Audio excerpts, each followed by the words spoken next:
Hello YouTube, YouTube here with a playthrough of Alex Kidd in Miracle World. Well, at least I'm hoping it'll be a playthrough. I'm never entirely sure when I play this game whether I'll actually make it to the end or not, but fingers crossed. I figured, given that it's Alex Kidd's 25th birthday, it was a good time to do a playthrough. But before we get into the game itself, just something that always strikes me about the intro screen. It's quite cool with the kind of cutaways, action shots and whatnot, and you have Alex swimming underwater, the speedboat, the pettycopter, and he's fighting Janken. What a great name for a baddie, with the thunder firing behind him. But then in the top left corner, the very last picture that they show is, well, no, it's actually not the last picture, second last picture, is like a rock and a bit of a tree. Did they run out of interesting things to show? What's that all about? Well, however, let's get into it. And as you can see, Alex is chowing down on a rice ball, which shows that it's the 1.0 version of the game for people in the know. Alex was later re-released with... There was a few minor changes when it was built into the console. This is, the early cart version. But when they changed the game, I suppose they were tailoring to Western tastes. They changed it to a hamburger. At least in the version I had when I was a kid, he was eating a hamburger. And they changed the button configuration, so they swapped around button 1 and 2 from being punch and jump to jump and punch. Now, these question blocks here, there's typically 3 items in them: a power bracelet, a ghost, and an extra life. Some of them are preset, so they'll always be the exact same thing. But a lot of them are on a pattern where the first block you break will be a power bracelet, the second one will be a ghost, and the third one will be a life. So in level 1, this is Mount Eternal, it follows a sequence, so this will be a power bracelet. I also find it's very useful to collect as much money as possible early in the game, because you can buy different items and even extra lives in shops throughout the game, and I find that they make the game a lot easier. People say that it's quite a hard game, and it certainly took me quite a while to complete it. I think it took me about 4 years to complete it when I was younger. But I suppose that showed the quality of the game, because I kept coming back, I kept playing more. And as I said at the beginning, it's apparently Alex's 25th birthday coming up this November. I posted recently about, in my musical feature, that, the Alex Kidd tune, which is playing, is being something that I suppose it's kind of iconic to my, or stuck in my mind from my childhood. So it's a theme that just resonates with me. And when I posted up that video, and one of the comments, I think it was by Tears of Opa Opa, he said that it was Alex's 25th birthday coming up. And it makes sense. I mean, it was 1986. And somehow I doubt Sega are going to do anything to honour it. They seem to have pretty much all but forgotten poor Alex. So I figured, why not do a playthrough? Now in this box here, it's going to be a ghost, because I got the power bracelet in the first one. So run away, because he'll chase you on until you get him off the screen. Now this is a bit of a trap. If you'd gotten the ghost loose and went to try and get the money, the skull block here gives Alex the jitters and he shakes and he can't move. So if the ghost was loose, he'd kill you. And you don't want to step on the purple skull blocks either, because they release ghosts as well. But yeah, poor old Alex has been abandoned by Sega pretty much. Even if Sumo Digital did include him in a few of their games, the Sega and Sonic tennis game and the Sega and Sonic All-Star Racing game. He was a bit naff in the tennis game, but in the All-Star Racing he wasn't too bad, because it made sense. He used his vehicles that he has in this game, like the motorbike and the helicopter. So it kind of worked. Now I typically, when I play through, always go to climb up here. It does nothing. But for whatever reason, and I don't know if it's going to come across in the video, Alex can run in the edge of the scenery. You can see his feet is standing on the kind of tip of the cliff. But it's not like, Mario, where you can run over the edge of the level and go into like a warp zone or anything. There's nothing there. But I kept thinking when I was younger, there must be something. But no.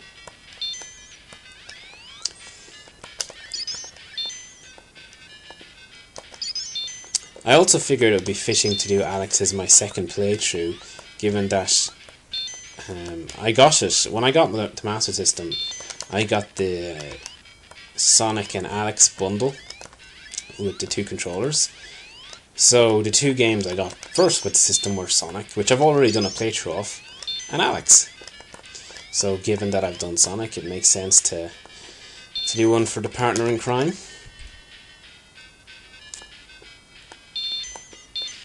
And it's a very inventive game. It doesn't get enough, as much credit as it probably should do.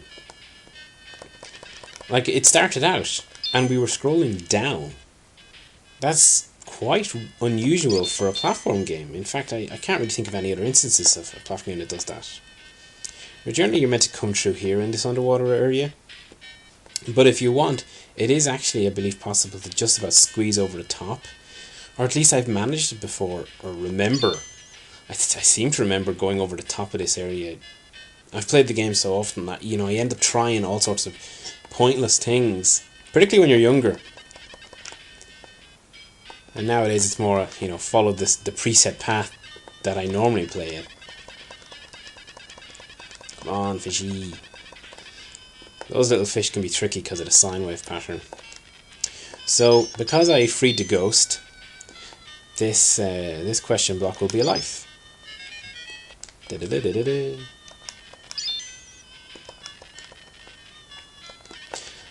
And I'm just about to free the rice bowl and complete Mount Eternal. I thought, hey, wouldn't this go soggy? But Alex still munches down on it anyway. Good for him. So we're moving off now into the first shop. Get in there. 670 quid. This is actually my second attempt at this playthrough, because on the first attempt the audio, it was all over the place. There was too much amplification on the audio, so it there was a lot of crackling in it and whatnot. But I had more money the last time. I had 700 when I got here. I had a very good run through, so undoubtedly this one will probably go pants in comparison. But yeah, I already have the power bracelet, so I'm going to buy this question mark powder, which is invincibility powder, and the motorbike, which has got a name. God, I can't remember what it's called though. It's like the Sukopu bike or something weird anyway that I could never remember. Like, I know the helicopter's called a pettycopter. I don't know why it's the pettycopter. It's like it's holding a grudge. But I think the motorbike is like the Sukopa motorbike or something. Anyway, it doesn't matter. When I was a kid as well, I used to always think that there was a phone up there, and kept jumping, because I played it with my sister, and we had this running deal that there was a phone up there that Alex had to get to. I don't know why. Just one of those strange things you do. And I always thought, was this guy meant to be some sort of takeoff of Mario? Because it looks like Mario mixed with one of those 1920s cinema villains. Like, after he sells me some, the powder and the bike, I think he's going to go off and tie someone under a railway line. So let's go and definitely not adhere to the rules of the road. Alex doesn't signal at all, just smashes through everything. Wham! No penalty points for me.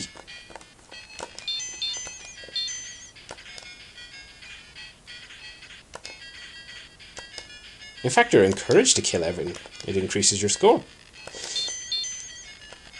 If you actually destroy the bricks that the frogs are sitting on, while they're in their sitting animation, they'll just float in midair. And you can't get past the red bricks were indestructible, so you had to end the motorbike section and on to the first boss. And probably what Alex Kidd is most known for, the Janken matches. or scissors, paper, stone. They all follow a preset pattern, so once you know the pattern, you can beat them easy. But when you don't, as a kid, you can very easily lose all your lives. And this guy is stone, scissors is his pattern. You face the henchmen in first you face stone head, then scissors head, then paper head. And I always remember the first guy as he's the first pattern is the first two henchmen, so stone and then scissors.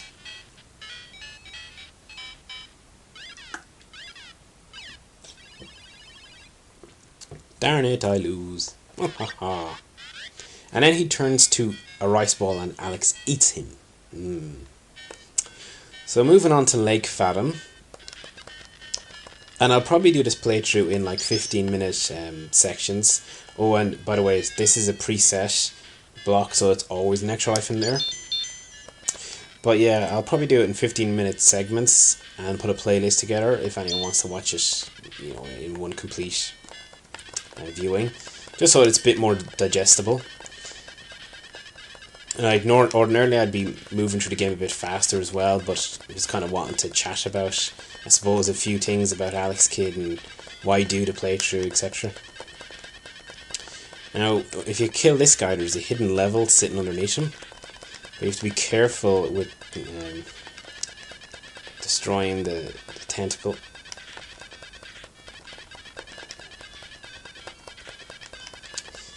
This is the only kind of hidden level in the game. I actually found it when I was younger too, without any help, because I imagined that was the octopus's bed, and I wanted Alex to go. Alex is going to snooze on the bed, and then I fell through, and I was like, "What the hell?"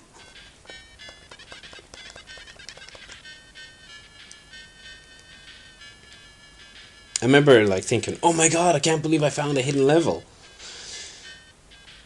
Two more of those evil fishies. And it's a pretty cool level because there's a fair bit of money and there's life. There's an extra life. When you come up to the star blocks, it's better only to break 2 of them at a time, because if you open a third one, the first one you open will disappear. Don't know, is that a limitation of the system to reduce the number of sprites on screen or something, but yep, don't break all 3 when you see them in a pattern like that. You gotta watch for those scorpions in the grass, because you could very easily miss them. Happened to me on more than one occasion.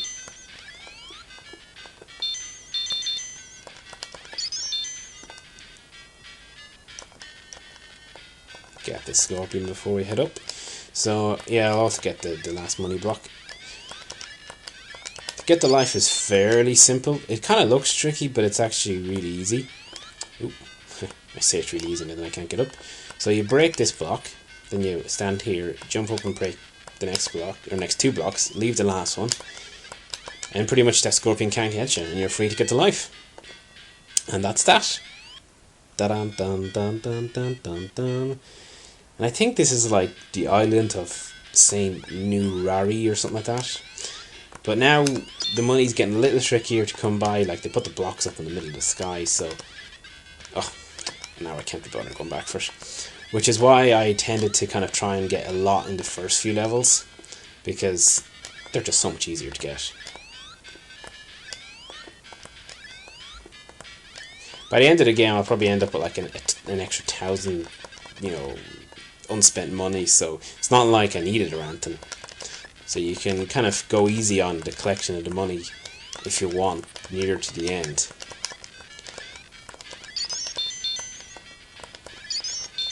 We're just at the end of the level. So I'll pause it there and break the video and finish off this level, and then we'll start into... Oh, well, what's the next level? I think it's the village of Naomi, I think.